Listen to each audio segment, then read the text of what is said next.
अगर तूने इसे कर दिया तो मैं तुझे फ्री में पढ़ाऊंगा और 50 लाख रुपए भी दूंगा। हाँ, मैं इसे सॉल्व कर दूंगा। सुबह का समय था, धूप अभी पूरी तरह फैली नहीं थी, लेकिन शहर के सबसे नामी स्कूल ज्ञानदीप वर्ल्ड स्कूल के बाहर पहले से हलचल शुरू हो चुकी थी। बड़ी बड़ी गाड़ियां एक के बाद एक गेट पर रुक रही थी। यूनिफॉर्म में सजे बच्चे उतर रहे थे, उनके बैग नए थे, जूते चमक रहे थे और चेहरे पर आत्मविश्वास था। लेकिन उसी गेट से थोड़ी दूरी पर कूड़े के बड़े से ढेर के पास एक दुबला पतला लड़का झुका हुआ था। उसका नाम था आर्यन।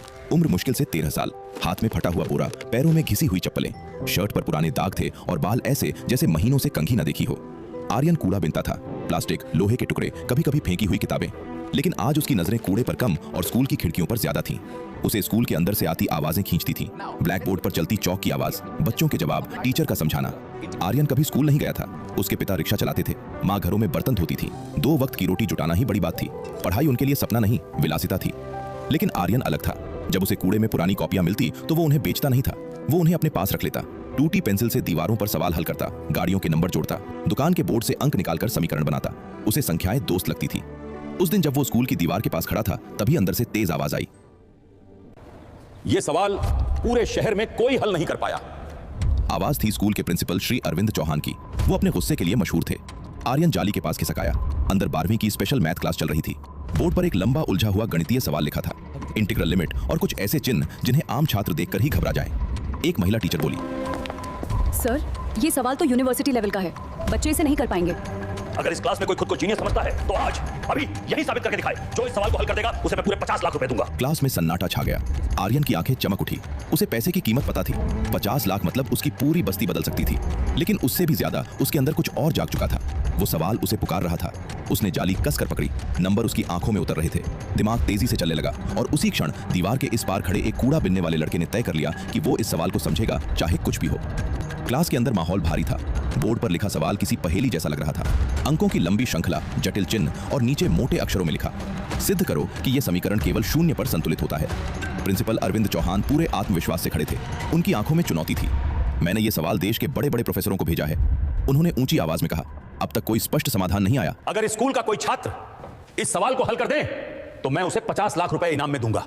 क्लास में फुसफुसाहट शुरू हो गई। कुछ बच्चों की आंखों में लालच था, कुछ के चेहरे पर डर। उसी समय गणित की senior teacher Meera Mehra madam कुर्सी से उठी। वो सख्त स्वभाव की मानी जाती थी। उन्होंने हल्की मुस्कान के साथ कहा, सर, ये सवाल प्रतिभाशाली रिसर्च स्कॉलर्स के लिए है। हमारे बच्चे अभी उस स्तर पर नहीं हैं।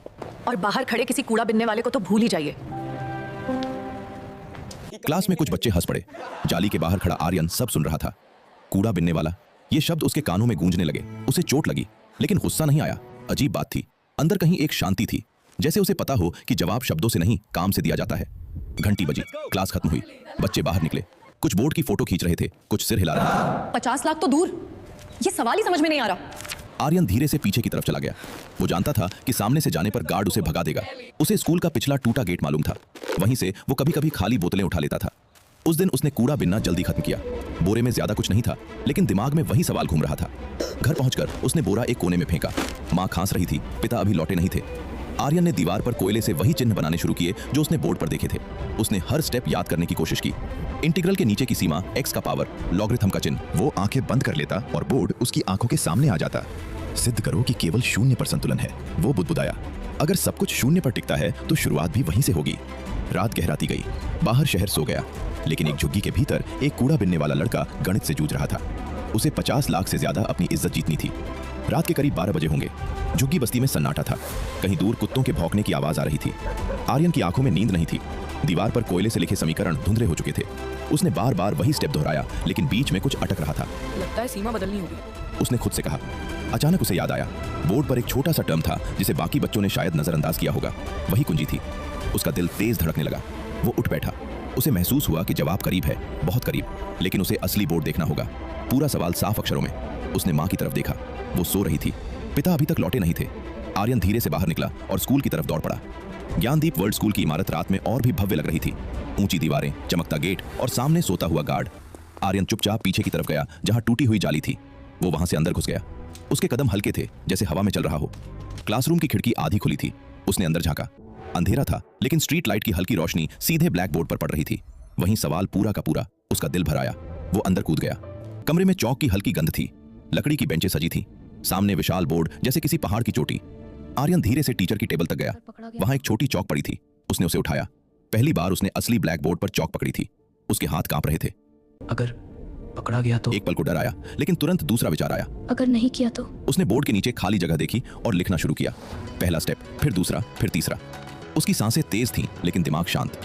जैसे जैसे वो आगे बढ़ा, सवाल खुलने लगा। उसे समझ आ गया कि असली चाल इंटीग्रल के भीतर छिपी थी। सीमा बदलने से पूरा समीकरण सिमट जाता था। वो तेजी से लिखने लगा।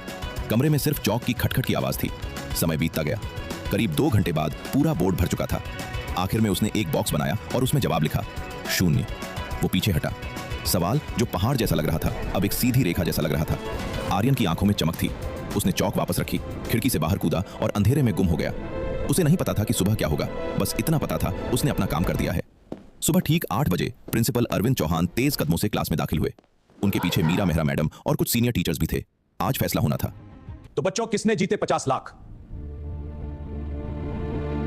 पूरी क्लास खामोश थी। टॉपर राघव खड़ा हुआ। सर, हमने कोशिश की, पर यह सवाल हमारे स्तर से बाहर है। मीरा मैडम ने सिर हिलाया, जैसे उन्हें पहले से ही जवाब पता हो। प्रिंसिपल बोर्ड की तरफ मुड़े और अगले ही पल उनके कदम रुक गए। पूरा बोर्ड भरा हुआ था, नीचे से ऊपर तक साफ क्रमबद्ध स्टेप्स, हर परिवर्तन तार्किक, हर लाइन जुड़ी हुई। क्लास में हलचल मच गई। ये किसने किया? पूरी रात में किसने हल कर दिया? प्रिंसिपल धीरे धीरे आगे बढ़े। उन्होंने चश्मा ठीक किया, एक एक स्टेप पढ़ने लगे। उनका चेहरा बदल रहा था। ये तो मीरा मैडम भी पास आ गई। उन्होंने 5वां स्टेप पढ़ा, फिर 7वां, फिर 12वां। उनकी भौहें सिकुड़ गईं। सर, ये तरीका तो हमने कभी पढ़ाया ही नहीं। लेकिन ये गलत भी नहीं है।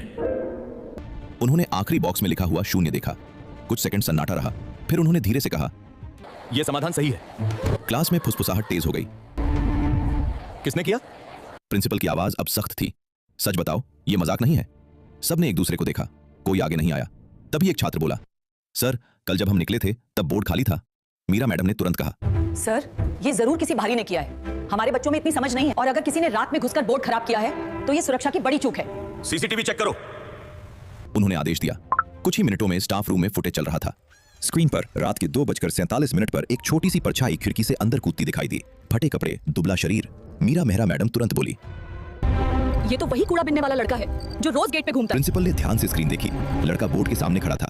वो तेजी से लिख रहा था, रुका नहीं, डरा नहीं। फुटेज खत्म हुआ। कमरे में खामोशी थी। ये बच्चा ये सवाल हल नहीं कर सकता। जरूर कहीं से नकल की होगी। प्रिंसिपल की आंखें गहरी हो गई। उसे ढूंढो, उन्होंने कहा। अभी और उसी पल एक कूड़ा बिनने वाले लड़के की किस्मत दरवाजे पर दस्तक देने वाली थी। करीब आधे घंटे बाद 2 गार्ड आर्यन को लेकर स्कूल पहुंचे। वो डरा हुआ था। उसके हाथ में वही पुराना बोरा था। साहब, मैंने कुछ नहीं चुराया, वो बार बार कह रहा था। स्टाफ रूम में सभी टीचर बैठे थे। प्रिंसिपल अरविंद चौहान सामने कुर्सी पर थे। मीरा मेहरा मैडम बगल में खड़ी थी। चेहरे पर सख्ती साफ दिख रही थी। नाम क्या है तुम्हारा? आर्यन। स्कूल में क्यों घुसे? आर्यन चुप रहा। बोलो, तुम जैसे बच्चे चोरी करने आते, पढ़ाई नहीं। आर्यन की आंखों में आंसू आ गए। मैं चोरी करने नहीं आया था मैडम। वो सवाल, वो मुझे सोने नहीं दे रहा था। मैं बस उसे देखना चाहता था। फिर लिखने लगा। बस उसे देखना चाहता। मीरा मैडम हंस पड़ी। सर देखिए, कहानी बना रहा है। इतना बड़ा सवाल, और ये अगर तुमने लिखा है तो अभी सबके सामने समझाओ। आर्यन ने घबराकर उनकी तरफ देखा। मुझे कोशिश करने दीजिए, उसने धीरे से कहा। उसे क्लासरूम में ले जाया गया। सारे बच्चे बैठे थे जैसे कोई तमाशा होने वाला हो। कुछ फुसफुसा रहे थे। यही है वो। आर्यन दरवाजे पर ठिठक गया। आओ, प्रिंसिपल ने कहा। वो बोर्ड के सामने खड़ा हुआ। कल रात के लिखे स्टेप अभी भी साफ थे। प्रिंसिपल ने चौक उसके हाथ में दी। चौथे स्टेप से शुरू करो, यहीं से सवाल का मेन टर्निंग पॉइंट है। मीरा मेहरा मैडम ने बाहें बांध ली। देखते हैं। आर्यन ने गहरी सांस ली। यहां इंटीग्रल की सीमा गलत दिशा में देखी गई थी। उसने धीमे स्वर में कहा। क्लास शांत हो गई। अगर हम x को नेगेटिव अनंत से पॉजिटिव अनंत की जगह 0 के आसपास समेट दें तो अंदर का पूरा भाव सिमट जाता है। वो लिखता गया। उसकी आवाज अब कांप नहीं रही थी। फिर ये टर्म ये खुद को काट देता है। और यहाँ उसने अगला स्टेप लिखा। प्रिंसिपल की आंखें फैल गई। मीरा मेहरा मैडम का चेहरा सख्त से गंभीर हो गया। आर्यन ने आखिरी लाइन तक पहुंचकर कहा, इस पूरा समीकरण अंत में संतुलित होकर 0 देता है। चौक नीचे गिर गई। क्लास में सन्नाटा था। अब कोई नहीं हंस रहा था। चौक गिरने की हल्की सी आवाज पूरे कमरे में गूंज गई। आर्यन ने सिर झुका लिया। उसे लगा अब कोई बोलेगा। गलत है, लेकिन कुछ नहीं हुआ। प्रिंसिपल अरविंद चौहान धीरे धीरे आगे बढ़े। उन्होंने बोर्ड को दोबारा पढ़ा, फिर आर्यन की तरफ देखा। तुमने यह तरीका कहां से सीखा? आर्यन ने हिचकते हुए कहा, किताबों में पूरा नहीं मिलता था सर। मैं अलग अलग हिस्से जोड़ता था। कभी पुरानी गाइड मिल जाती थी, कभी अखबार में पहेली, बाकी खुद सोचता था। मीरा मेहरा मैडम अब तक चुप थी। उन्होंने अचानक पूछा, अगर हम यहाँ वैल्यू a रख दें तो क्या होगा? यह ट्रिक सवाल था। क्लास के कई छात्र